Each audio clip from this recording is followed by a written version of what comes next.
It is International Women's Day, and let's be honest, many times women are conditioned to be unassertive, accommodating, and, well, small. We can waste our full potential by not taking up space, but this International Women's Day, we want to rewrite that story. As a young girl, Eliza VanCort was kidnapped by her mother, who had onset paranoid schizophrenia and was taken across the country. This actually happened a couple of times. Eliza says those experiences helped her learn how to fight back and claim her own space in this world. Please welcome back to DBL best-selling author and survivor, Eliza. Thank you so much for being here. Happy International Women's Day. Thank you so much for having me. I always love seeing you guys. I really appreciate it. Well, we always love seeing you, both here and on Instagram, because you know I follow you, child. Yes. Let's get into your very empowering book. I understand, of course, why we shouldn't use the B word to describe women. But you say describing women as a feminist silences them as well. Why is that? Well, actually, the word feminism has been weaponized to silence women. So, oh, she's such a feminist. I actually think we need to reclaim that word, because a feminist is simply a woman or a man or someone of any gender who believes that women should have equal rights and opportunities. So I would challenge people and say, why aren't you a feminist? I think we need to reclaim the word and not be afraid of it. Just as Lizzo said, be 100% that B, be 100% a feminist. I love it. We're glad you're back, as always. But, I'm curious, how can people, not just women, recognize that they are themselves shrinking or becoming small?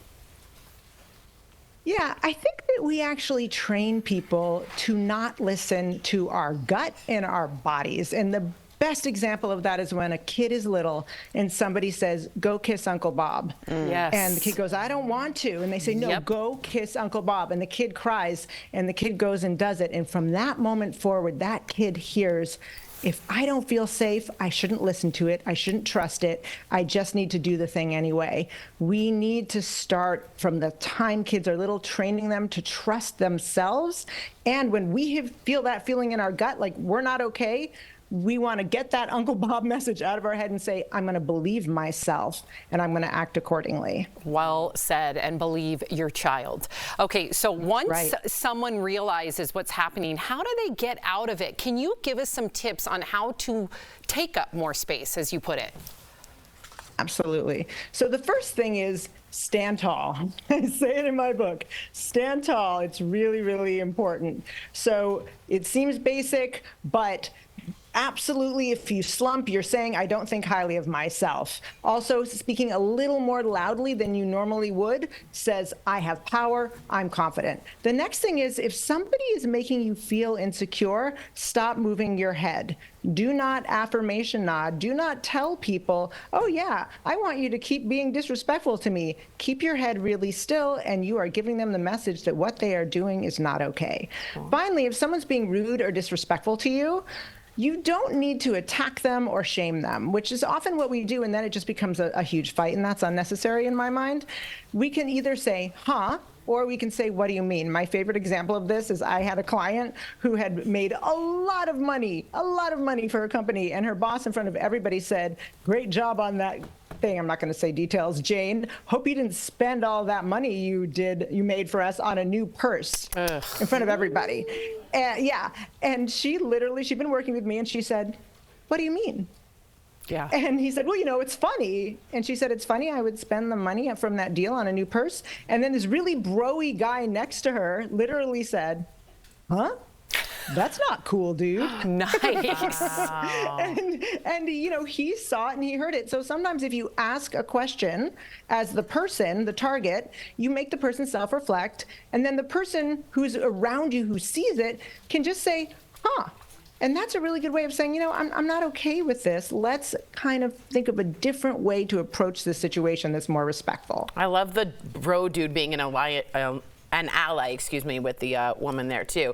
The news is pretty heavy these days when it comes to women's rights issues, right? The embryo ruling in Alabama, the state of Roe v. Wade in America. How can we get people involved and fight back?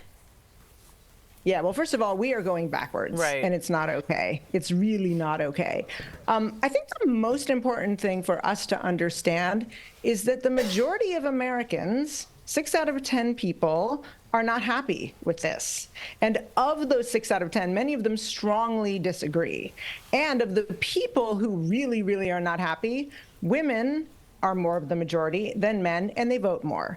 So the first thing is vote. It's very, very important to vote. Yeah. The second thing is, if you're in Alabama and now you've been trying to have a child, and this breaks my heart because I'm a mother, I have friends who've struggled with IVF, and all those little petri dishes now are considered children, my recommendation is that you file on your tax return that all of those embryos are write-offs. There you go. There you Because go. if they're children, then why can't we write them off? There you go. And maybe we hit Alabama in the pocketbook that way.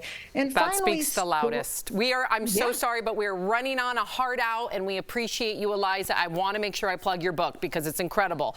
Be sure to pick up Eliza's book, A Woman's Guide to Claiming Space. Stand tall, raise your voice, be heard. Also, check out her website where you can find her podcast and other resources. Thank you so much, Eliza. Thank you.